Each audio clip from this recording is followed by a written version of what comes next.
नहीं वो थोड़ा चेंज कर देंगे 330 to 5 इकोनॉमिक्स 515 to 645 मैथ्स और 7 to 830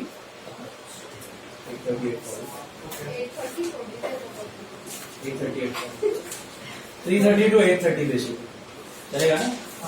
आज जैसे 5 6 5 साढ़े 5 ठीक है ना? 3.5 से कंटिन्यू करें ये खाली 3-4 दिन उसके बाद तो जो चल रहा है वही अभी 2-3 दिन थर्सडे से स्टार्ट हो रहा है ना? फ्राइडे है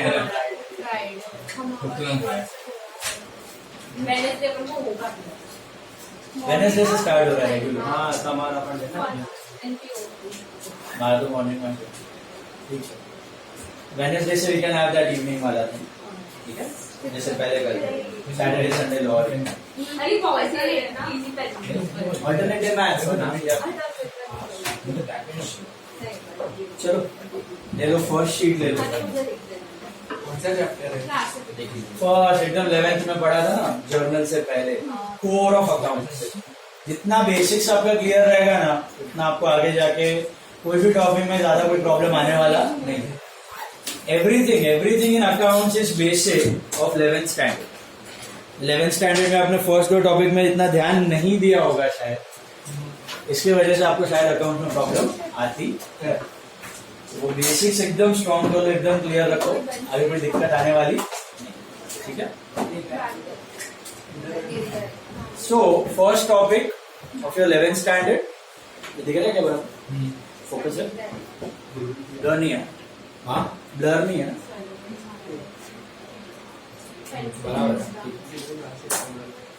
see what is bookkeeping and what is accountancy back to 11th back to basics क्या होता है बुक कीपिंग क्या होता है accountancy day to day transaction recording of day-to-day transactions that is हिसाब लिखा जोखा लिखा चुका डे टू डे जो बिजनेस में हो रहा है उसका records that is bookkeeping what is accountancy is it same writing in the books of account वही तो हो गया बुक कीपिंग और अकाउंटेंसी में क्या फर्क होता है कीपिंग रफ हो है अकाउंटेंसी अकाउंटेंट बुक कीपिंग जन राणा पीडीएफ नहीं कर रहा है book keeping involves only the recording part accountancy उसके ऊपर सेंस बना डेटा का सेंस बना एनालाइज करना उसके ऊपर डिसीजन लेना उसको इंटरप्रेट करना that is all part of account okay so accountancy is a broad concept chartered accountant doesn't only chartered accountant क्या बुक कीपिंग नहीं करता तो आर्टिकल्स कर लेंगे ओके एक एंट्री मारा टैली में आपका काम हो गया तो recording part is very simple जो आप सीख रहे हो अभी फाउंडेशन मेन काम है उसको सेंस बनाना खाली रिकॉर्ड करके थोड़ी कुछ होने वाला अब ऐसे ही बैठे रहोगे खाली रिकॉर्ड करके हो गया काम उसके ऊपर सेंस भी उसका मतलब क्या है अच्छा है कि बुरा है अच्छा करना है तो कैसे बेटर करना है बुरा है तो कैसे सुधारना है so all those things are covered under accounting okay so analysis basically your journal ledger subsidiary cash book trial balance final accounts यहाँ तक बुक कीपिंग होता है फिर final accounts is a common link between book keeping and accountancy final accounts वो stage है जहां पे book keeping खत्म होती है और अकाउंटेंसी स्टार्ट वहां से एनालिसिस स्टार्ट होता है अभी आप 12th स्टैंडर्ड में हो ना आप एक चैप्टर ज्वाइन करने वाले हो vertical statement analysis vertical statement analysis जो आप करने वाले हो वो that is a part of accountancy हमने किया हुआ है वो comparative analysis common size analysis cash flow statement वो सब हम लोग क्या करते हैं अकाउंट्स को अलग अलग फॉर्म में कन्वर्ट करते हैं और उस पर इंटरप्रेट करते हैं उस डेटा को इंटरप्रेट करते हैं हमने सीखा था कंपैरेटिव में कि ईयर ऑन ईयर डेटा बढ़ रहा है सेल्स बढ़ रहा है एक्सपेंस बढ़ रहा है कि कम हो रहा है कॉमन साइज ये सब आप लर्न करोगे वर्टिकल स्टेटमेंट एनालिसिस ठीक है कैश फ्लो होता है रेशियो एनालिसिस होता है 2 फॉर्म्स के रेशियोज को आप कंपेयर करते हो तो all those things are covered under accountancy ठीक है so accountancy is a broad concept it includes book keeping as well and what about CA foundation you have to learn book keeping only mainly recording part ही करना है but with अब आपको पूछा नहीं जाएगा कि एनालिटिकल पार्ट कैसे करना है एनालिसिस करने को पूछते नहीं है तो आपको समझ के करना है कि भाई इसका मतलब क्या इसका मतलब क्या इसका मतलब क्या आगे जाके वही कर इंटर और फाइनल में majority part is accountancy is clear now first part book keeping में रिकॉर्ड करना है, बराबर है डेटा। अभी रिकॉर्ड करने के लिए दो बुक्स होते हैं, एक होता है जर्नल, एक होता है लेजर। याद है आपको? तो journal is the book of prime entry. तो पहला रिकॉर्ड कोई भी ट्रांजैक्शन का कौन से बुक में जाता था? जर्नल। एंड जर्नल से आप उस ट्रांजैक्शन को किसमें पोस्ट करते हो? Ledger. Ledger is called the book of secondary, बराबर। पहले जर्नल में लिखते थे, तो वही चीज को हम लेजर में कॉपी करते, पोस्ट करते 2 by 2 by। जो जो ट्रांजैक्शन जर्नल में है सबके सब लेजर में होंगे और ठीक है। अब जर्नल में रिकॉर्ड करना है, और रिकॉर्ड करते वक्त आपको ये ध्यान रखना है कि हर एक ट्रांजैक्शन का डॉक्यूमेंट्री एविडेंस होना जरूरी है। क्या होना चाहिए? Documentary evidence. Without any documentary proof आप कोई भी ट्रांजैक्शन रिकॉर्ड नहीं कर सकते। जैसे कि फॉर एग्जांपल आपने गुड्स खरीदा है तो बिल होना चाहिए, इनवॉइस बनता है। गुड्स बेचा है उसका इनवॉइस बनता है। कोई एक्सपेंस पे किया है तो पेमेंट वाउचर बनता है। कोई पैसा आया है तो रिसीट वाउचर बनता है। कोई जगह प्रॉपर्टी खरीदी तो प्रॉपर्टी एग्रीमेंट होगा, रेंट पे खरीदी तो रेंट एग्रीमेंट होगा।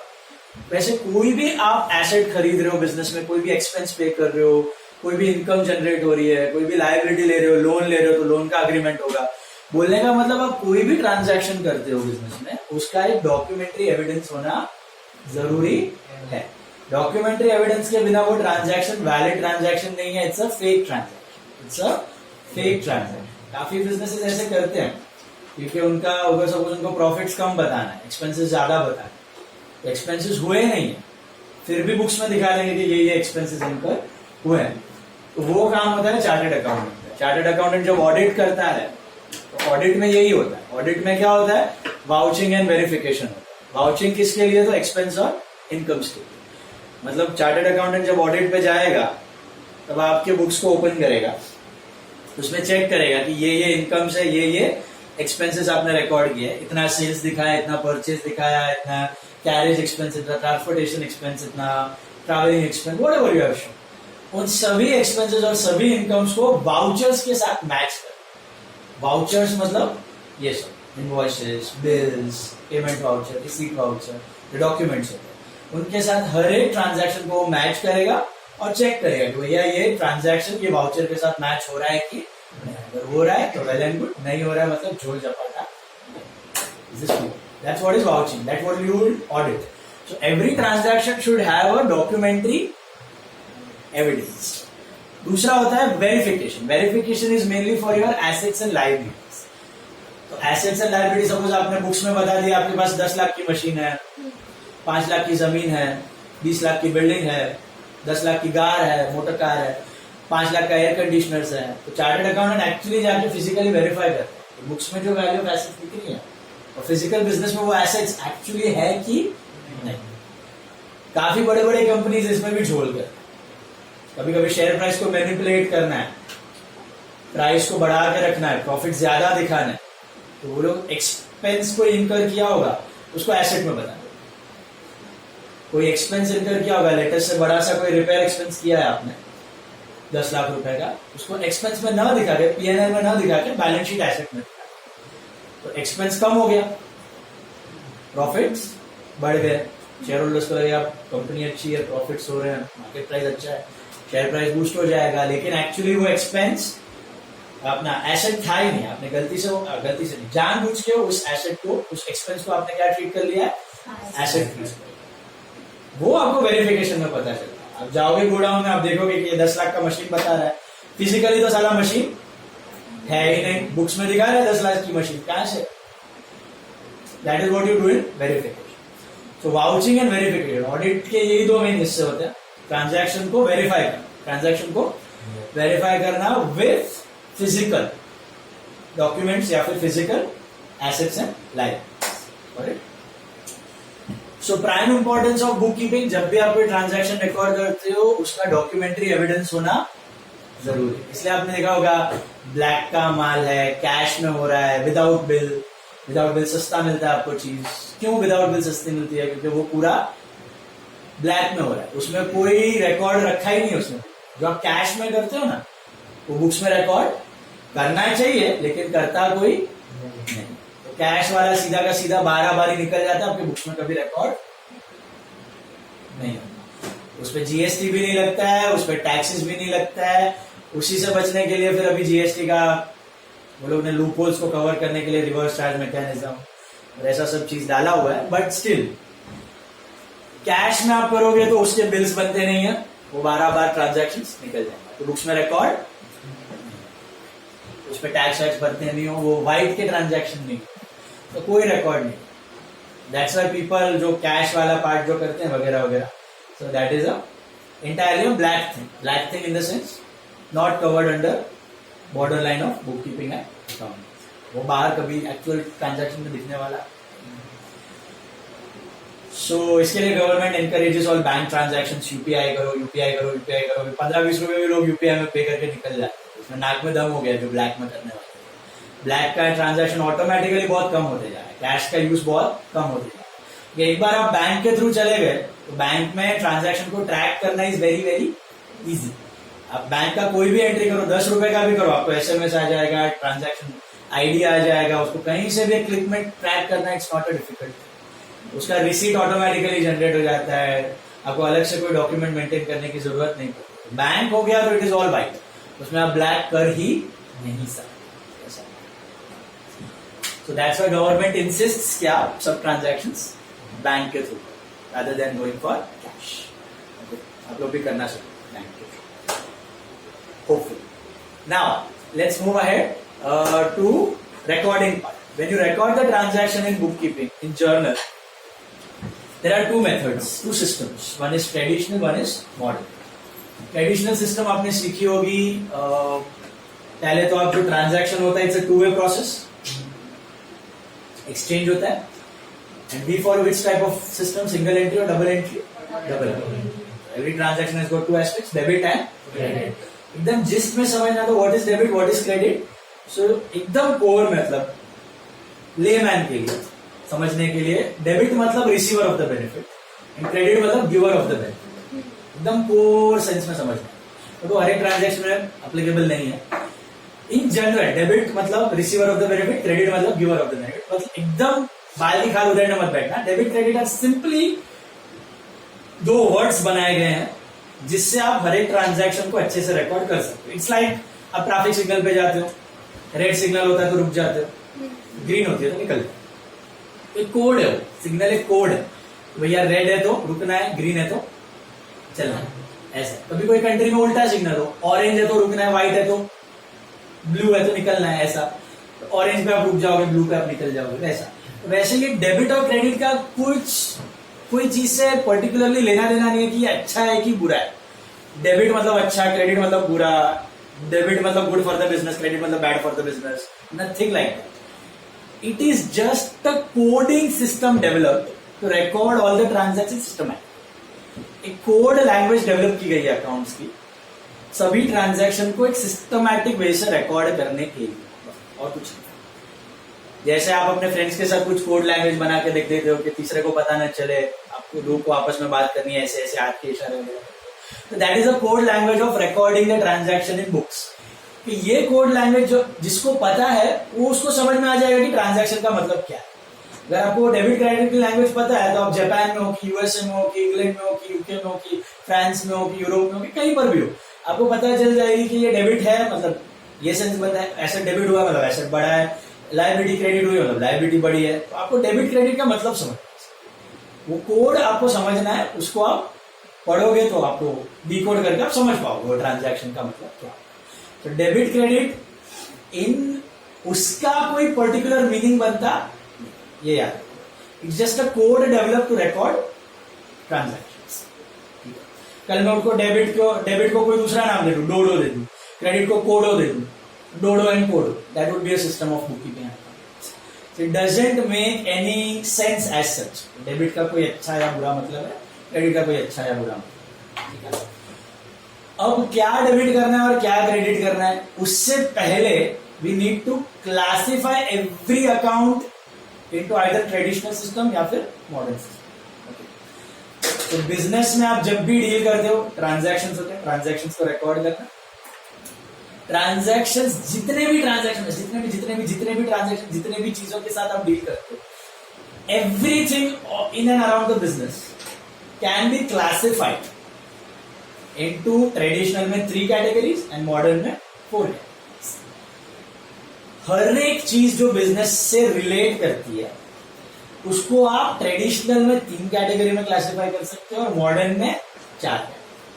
अब हर एक चीज जो डील करती है उसका मतलब क्या है? फॉर एग्जाम्पल आप गुड्स खरीद रहे हो, गुड्स बेच रहे हो, एक्सपेंस पे कर रहे हो, इनकम रिसीव कर रहे हो, एसेट खरीद रहे हो, लायबिलिटी बढ़ रही है, व्हाटएवर, लोन ले रहे हो, उधार चुका रहे हो, whatever you are doing, all these things are converted into accounts.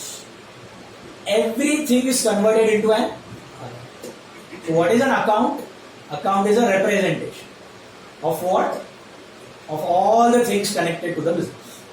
Business के कनेक्शन में जितनी चीजें हैं उसको आप पहले किसमें कन्वर्ट कर देते हो?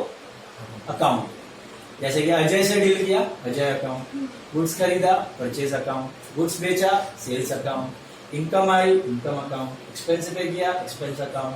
So everything that is dealt with in the business is converted into an account and all those accounts are classified traditionally into 3 categories, modern into 4 categories. I will advise go for modern concept now on. Traditional को थोड़ा back and पे रखना, apply दोनों होंगे, दोनों से answer मिलेगा, लेकिन आगे जाके higher standards and all you will be using modern concept. तो मॉडर्न सिस्टम के साथ ज्यादा कस्टम होके रहेंगे। पहली चीज, बिजनेस से जो भी रिलेट करता है उसको आप किसमें कन्वर्ट कर देते हो? अकाउंट। उन अकाउंट्स को आप ट्रेडिशनली किसमें क्लासिफाई करते हो? रियल, पर्सनल और नॉमिनल।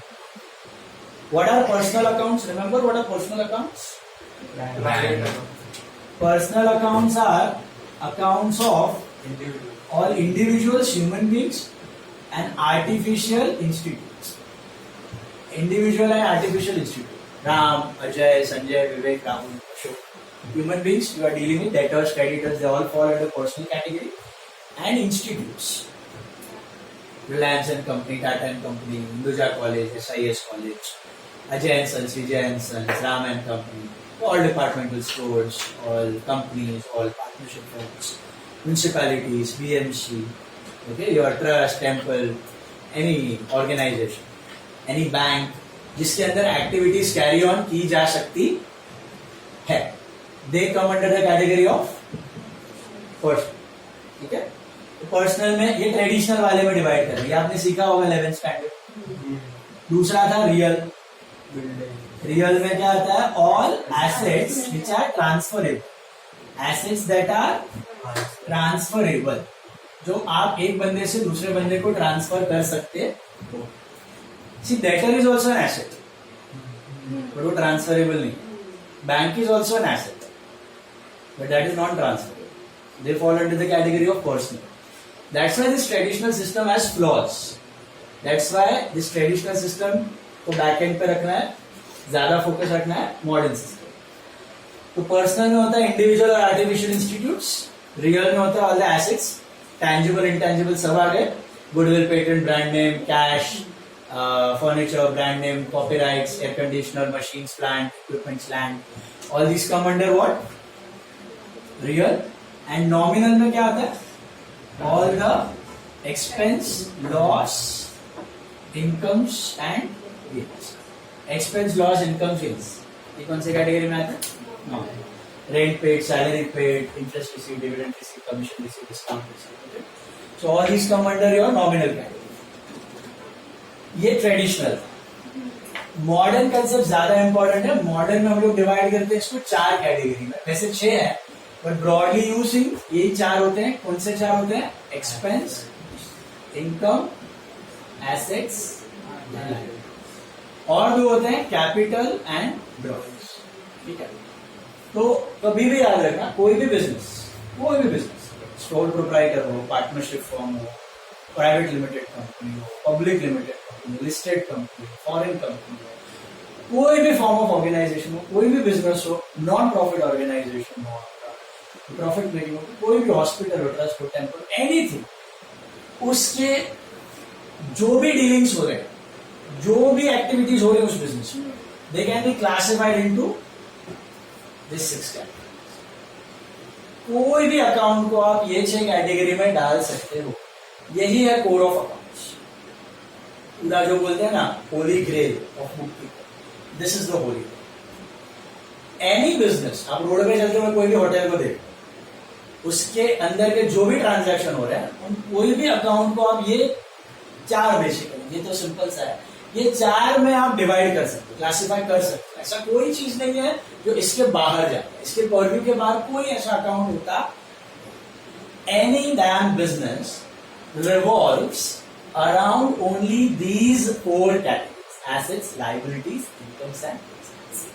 आपको सिर्फ पता चलना है, मीनिंग पता होना चाहिए, किसको एक्सपेंस कहा जाता है, किसको इनकम कहा जाता है, किसको एसेट कहा जाता है और किसको liability. One by one we'll deal with them in short. What are expenses? Kharcha. How do you differentiate an expense from an asset? Asset is also kharcha. Expense एक ही साल का बेनिफिट देगा। Expense gives you a benefit of 1 year or less. अभी आप NPO कर रहे होगे, income expenditure बनाते हो, एक्सपेंसेस एंड इनकम जो पीएनएल में दिखता है, जो ट्रेडिंग अकाउंट में दिखता है, देयर लाइफ इज 1 year और लेस, रेवेन्यू एक्सपेंडिचर का। ठीक है, तो एनी टाइम बिजनेस, होटल, अचीजा होटल है, what are the expenses for अचीजा hotel? Electricity, transportation, Salary. wages, salaries, rent, if he's paying rent, raw materials for food, right? All these are his expenses. Very good. What are his assets? Land. अगर उसने rent पे नहीं लिया है, ownership है तो, otherwise property cash नहीं होगा, राइट? ओनरशिप है तो property as an asset, Achija, goodwill. Goodwill, yes, furniture, human beings भी है, monetary values, right? All those microwave utensils, equipments, right? Fitting, all those things will be part of assets. What is an income? Gain. Which you earn every year, regular basis. The incomes, the amounts that a business earns every year on a regular basis, year on year, to make profits, that is called as an income. Income या फिर revenue भी कहा जाता है। NPO में आप सीख रहे हो अभी subscriptions, donations, okay, interest receive, rent receive, commission receive. Trading business है तो आपका सेल्स, सबसे बड़ा इनकम क्या होगा आपका? सेल्स। अचीजा होटल के लिए सबसे बड़ी income food income, sale of food, okay, Zomato वोमेटो से कमीशन मिलता रहेगा तो वो अलग।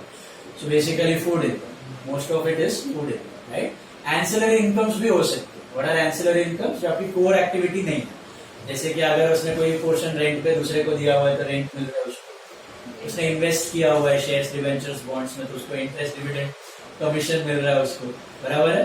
So interest on investments, dividend on shares, okay, that is is ancillary, that is it's ancillary, extra income,